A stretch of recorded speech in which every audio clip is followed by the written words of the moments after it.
once again, just thank y'all so much for just coming out and just allowing me to be able to just share with you this morning. Our verse that I want to share with you is a verse that you've heard before, but I think it ties into everything that I'm going to share with you briefly this morning. It's found in the book of John chapter 10, verse 10, and it simply says that the thief comes only to steal, kill, and destroy, but I have come that they may have life and have it more abundantly. So in other words, God is saying in this passage is that he's come to give us life, and he'll be with us no matter what we go through. Yes, you're going to have hard times. People are going to try to destroy you. People are going to try.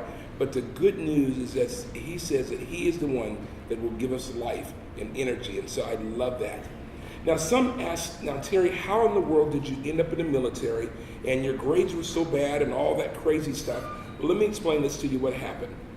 I told you about Grandma Settles yesterday and how she really just got me back on the right track. And I will never forget this. After that experience with Grandma Settles, I was still, I had barely graduated, but I'll never forget, I was in downtown Portland, Oregon, and I saw a little Bible tract on the ground. And for the first time, I don't know what got into me, but I picked up the little Bible tract and I read the little thing, and it talked about how to make God real in your life.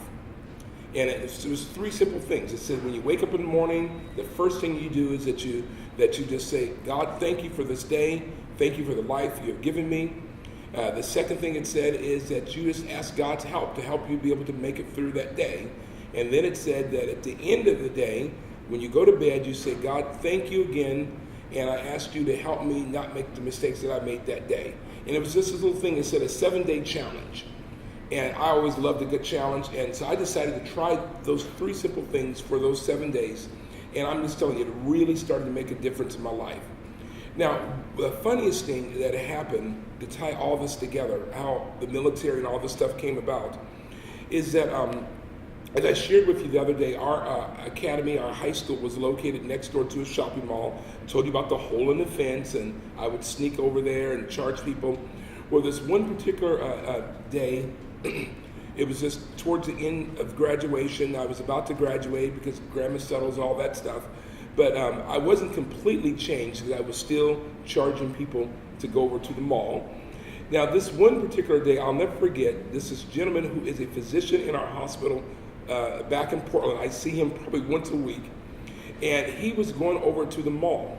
And so I let a group of them go over. They gave me their money and they went through the fence. And so they were all coming back in, and that particular day I needed extra money. I don't know why or whatever, but I'm charging everyone another $1 to come back in the fence. And so won't say his last name, but his first name, Martin. And so Martin said, well, Johnsson, I don't have any money. I've spent it all over at the mall. I said, well, I'm sorry, Martin, then you're going to have to walk around and just go through the front door. He says, man, you know we're about to graduate. I'll get in trouble. I said, I'm sorry if you don't have any money, man. So I let all of his friends in, and so I'm about to close up the little fence hole. And I said, well, Martin, what do you have of value on you? And so Martin reached in his pocket, and he had some tokens for the arcade games over at the mall. I said, how many of those things do you have? He says, well, I have $2 worth. So, okay, I'll take it this time, but the next time you better have cash. And so I let Martin through the fence. Now, the very next day, I'm over at the mall, spending these tokens, having a great time. I'm walking back, and there is a Air Force recruiting booth there. And as I'm walking by the booth, the sergeant calls me over. Come over here. He said, son, are you a senior in high school? And I tell young people, never tell a military recruiter that you're a senior in high school. I said, yes. He says, I got the perfect job for you. I said, the perfect job for me? He says, what do you want to do in life? I said, I don't know. I think I just want to travel and maybe see the world. He says, man, that's what we can do for you. And he started talking, and all I can tell you, the next thing I know, I signed my name on the dotted line. And so I'm thinking, this is going to be great, because he said I would have a year before I had to go in, and they would pay me for that year, because it's called delayed enlistment, and then I could even just have that money. I can do some stuff, and so I'm excited. I think this is the best deal. Man, this God stuff is really working. Man, I love this. Well, I graduate from high school. A week later, I receive a phone call from the recruiter. He says, Johnsson, I have good news and bad news. Well, the good news is that the United States Air Force still wants you. Well, the bad news, remember we told you had a year before you have to come in? Well, the computer moved you up a little early. I said, a little early? What do you mean? What? 8 months? No, a little bit earlier than that. 2 weeks. You'll be leaving in 2 weeks to start school up again. I said, start school? I struggled. I'm not going to go back to school. You don't know how much I struggled to even get out of. He says, well, you signed up. If I have to, I'll send the military police to come get you. So the next thing I know, 2 weeks after graduation, I'm on an airplane headed to San Antonio, Texas in the month of June. Now you think it's hot here. San Antonio will give you a run for your money now. And I learned later that the smart people sign up for the military in the summer, and that way they can do their training in the cooler part. And there I am in the midst of all this craziness.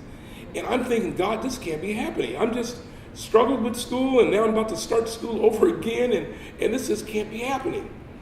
And so I'll never forget, we're on the airplane in Portland. We fly commercial airlines. We fly to San Antonio, Texas. They have us all meet downstairs, and then they have like school buses lined up, and people are coming from all over to go over to the military base. And so we get on the bus. The bus drives us over to the base, and never forget this. And it's around 10 o'clock at night. The bus driver was probably the meanest looking lady I had ever seen in my life. She takes the microphone, pulls it down, and says, fellas, I'm going to give you a word of advice. In a few moments, you're going to meet a training instructor, or a TI. And whatever you do, make sure that guy does not know your name and don't volunteer for anything. There's going to be 100 of you in your group, and he can't remember everybody. Now, what was so strange is that when I left the Portland airport, that's the exact same thing the recruiter told me. He says, Johnsson, this is going to be my advice to you. Stay out of the TI's way. There's going to be a lot of you there. He's not going to get to know everybody. And don't volunteer for anything. So I'm thinking, this is okay. Well, we get off the bus, and then they have us go to the section, and they have us line up in columns of 4. And there's a door there, and the door had a little porthole window, and they told us that when we see the TI's face in the door, that's our sign to all snap to attention and look straight forward. So we're lined up, and let me just say this. All the fellas are fighting trying to get in the front row. They're all trying to be the first in the front and look the sharpest. And I'm thinking, you know what? I'm going to be smart. I'm going to go to the very back row, far right corner, and that way I'll just be out of everybody's way. I'm just going to mind my own business. And I had even gotten a little Gideon Bible that I had from the airport. And so I just said, I'm going to try this God stuff. It seemed to be working, but I don't understand what's going on now, but I'm going to try my best. So I'm reading my little Bible. All of a sudden, we could hear the TI approach. And we look at the door, the little porthole, and instead of seeing someone's face, all we could see was the middle of someone's chest. And someone yelled, oh, he's probably just standing on the box. He's just trying to scare us our first night. Well, that door swung open, and there he was. Tech Sergeant Dan Beck, 6'7", 300 pounds. The guy was a monster. We're all looking in shock. All of a sudden, he started walking through the middle of the guys. Get out of here. Get out of my way. Get out of here. He's pushing guys over. He goes all the way to the very back row, stops right in front of me, and simply says, boy, what's your name? I'm thinking, Lord, I've been here 30 seconds. I said, my name is Terry Johnsson. I didn't realize that the Air Force was so desperate for people. Pick up your bags. You're going home right now. I said, sir, it's like midnight. The bus, I don't care. Pick up those bags. So I pick up my bags. Boy, put those bags back down. I put them down. Pick those bags up. He started doing that so fast, sweat's pouring off my face. And I'm in shock. And finally he said, stop. And then he gets within inches of my face and he bends down. For these next 6 weeks, I'm going to be your mother, your father, your sister, your brother, your boyfriend, and your girlfriend. Do you understand me? Friends, trust me, I believed him. I believed every word of it. He said, I still don't like your attitude. Just get out of here. Get on the bus. I said, sir, the bus left out. I don't care. Get your badge and you get on that bus. Sergeant Beck had me running in the middle of the street trying to catch an imaginary bus. The guys are in shock and he's behind me. Faster, boy, faster. And we're running around the parking lot. It was just a nightmare. I'm dropping my bags, and I'm just thinking, this cannot be happening. All the other guys are just in absolute shock. So he yells, "Stop! You better be glad that bus didn't stop. You've been going back home tonight. Get your stuff and get over here." So I'm there in the parking lot in the street. I'm gathering my bags up, and I walk over, and he says, I'm going to take the rest of the guys, I'm going to march them around the corner up the steps, and I'm going to have you face that brick wall. I want you to hold your bags, and you count to 100. And I'm going to be timing you. So there I am thinking, Lord, how in the world, of all the people in this thing, 100 people, me, how in the world is this happening? So he then takes the rest of the guys, he marches them around the corner, and there I am counting to 100, trying to hold these 3 pieces of luggage things. And so I'll never forget, I get done counting, I go around the corner, up the steps, and friends, it was a miracle of miracles, because as soon as I got in there, he was getting ready to start screaming, and he looked at his watch, and he looked again.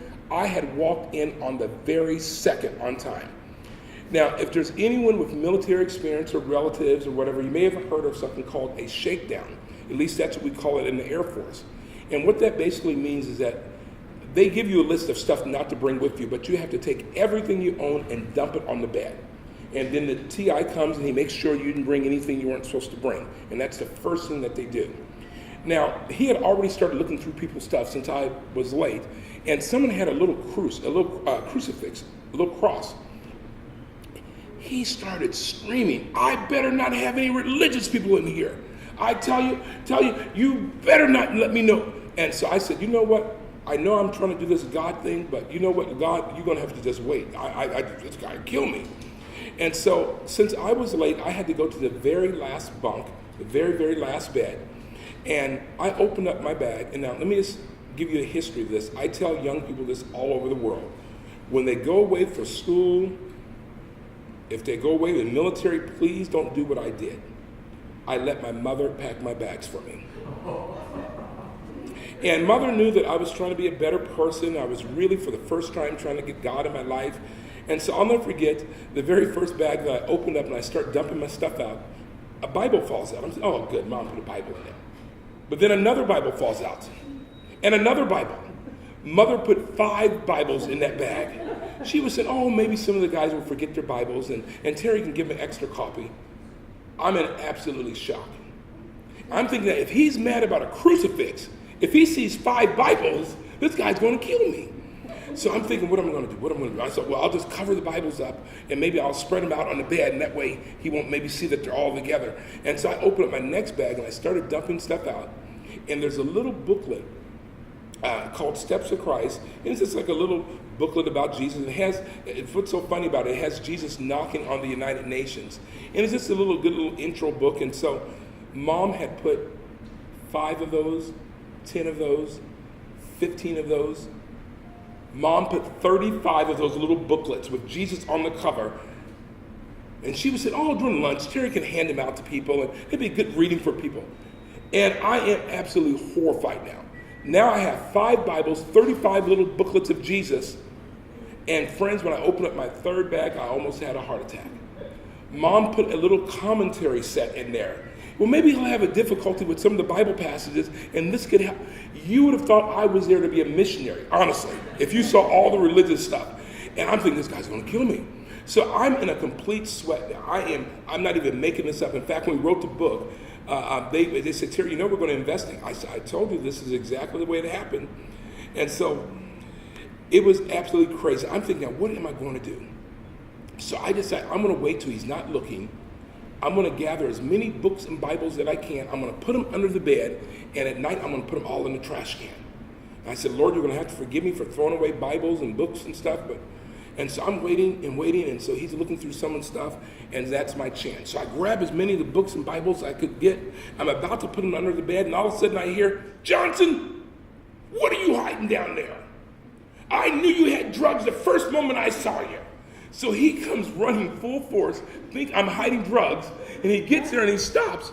And my hand, it's books and Bibles. On the bed, it's books and Bibles. And he says, oh no, not another religious nut. And friends, what he did next was absolutely, he carried a little bamboo little stick with him. he took the stick, and the good news is Air Force can't hit you. So he takes his little bamboo stick, catches it, flips it around, and there are notches on the stick. He says each one of these notches represents a guy that I've gotten out of here in the first 2 weeks. And I promise you, Johnsson, you'll be the next notch. 110 names are already on here. And friends, he was absolutely serious.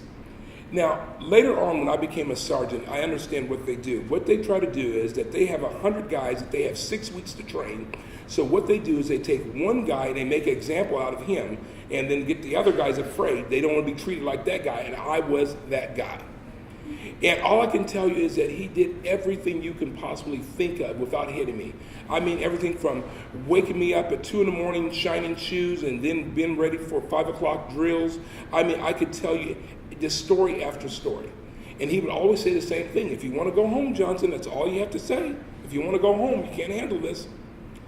Now, I will never forget this one particular day. We were in what we call the bay room, and that's where all 100 of us get together. Great big room, and that's where they give your mail and different things out. So we're there, and I had made it through the first week, and they're sitting there, and he comes in, he says, well, I need to find out how many of you like to bowl. And people are looking, he says, yeah, how many of you like to bowl? And so people started raising their hands. He says, I need someone to be captain of our bowling team. We're going to start a bowling team here. I'm thinking, a bowling team? Okay. And then he looked around, where's that Johnsson at? So I raised my hand. Johnsson, do you bowl? I said, I don't know. I guess I've gone bowling before. How would you like to be captain of our bowling team? I said, me? He said, yeah. I'm thinking in my mind, this prayer stuff is starting to work, because every night I'm there praying, God, you got to get me through this. I'm thinking of all the people he picked. Man, God's changed his heart. This is so good. And so he says, come on, follow me. I said, follow you now? He said, yeah, I'm taking you to the bowling alley. I said, right now? Yeah, come on. And all the other guys said, man, I wanted to go. I wanted to be picked. And so I follow him. I'm just happy, waving at the guys, and I'm like, yes. Well, we go to the door to leave, and instead of making a right, we make a left. I'm like, he says, come on, follow me. Well, we stop in the bathroom. Sergeant Beck pulls out a toothbrush.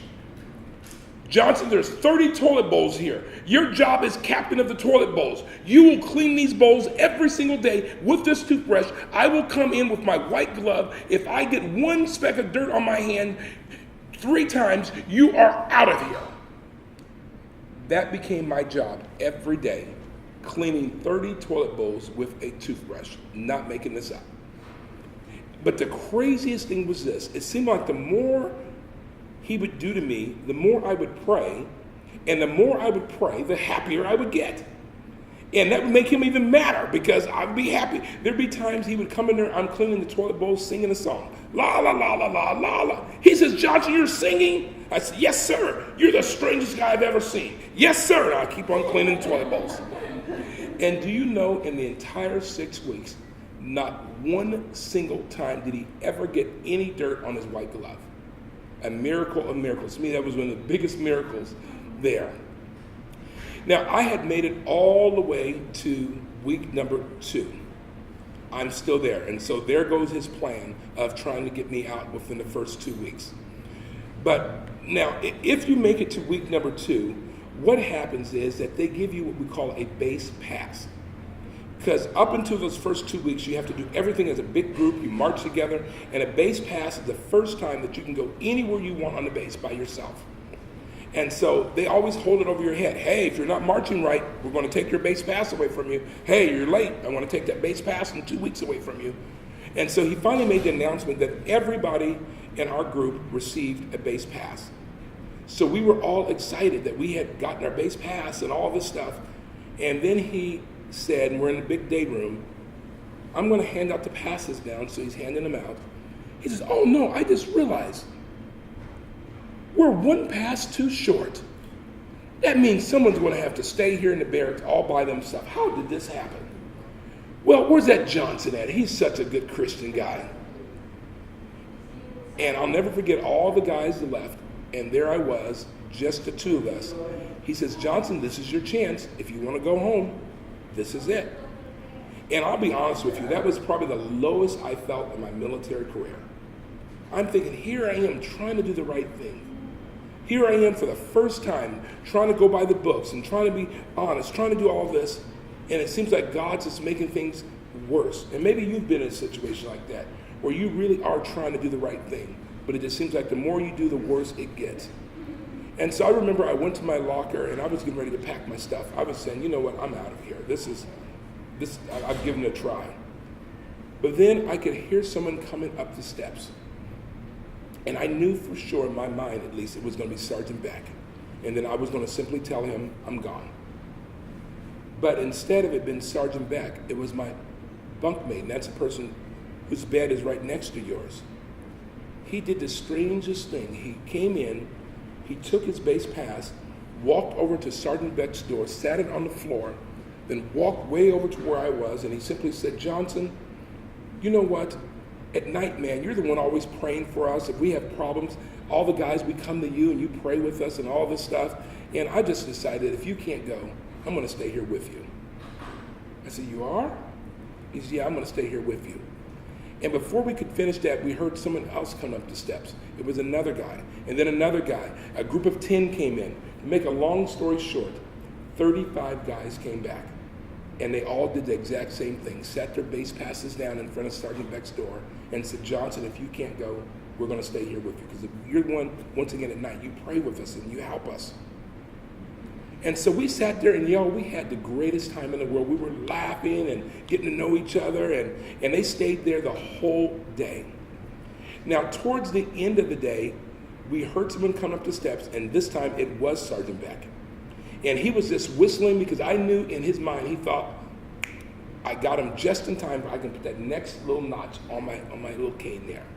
Well, Sergeant Beck came in, he turned the corner, he saw all these base passes on the floor, and then he looked up and he saw me and all the guys sitting around laughing, sitting on the beds, and he yelled at the top of his lungs, I quit!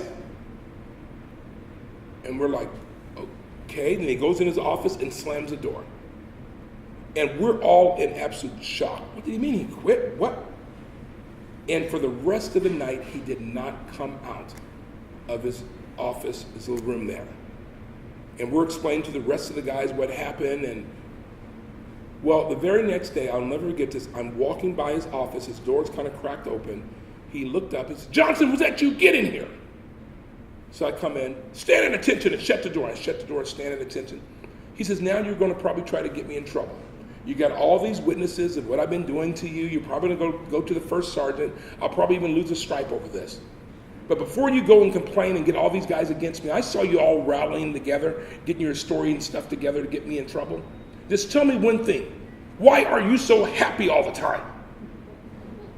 And friends, the words that came out of my mouth even scared me.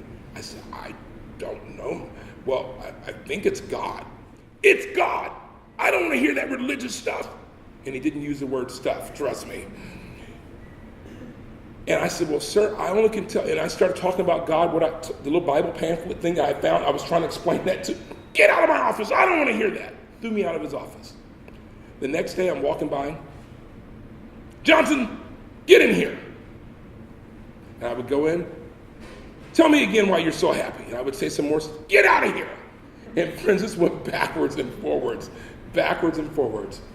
But to make a long story short, I graduated from basic training with my group.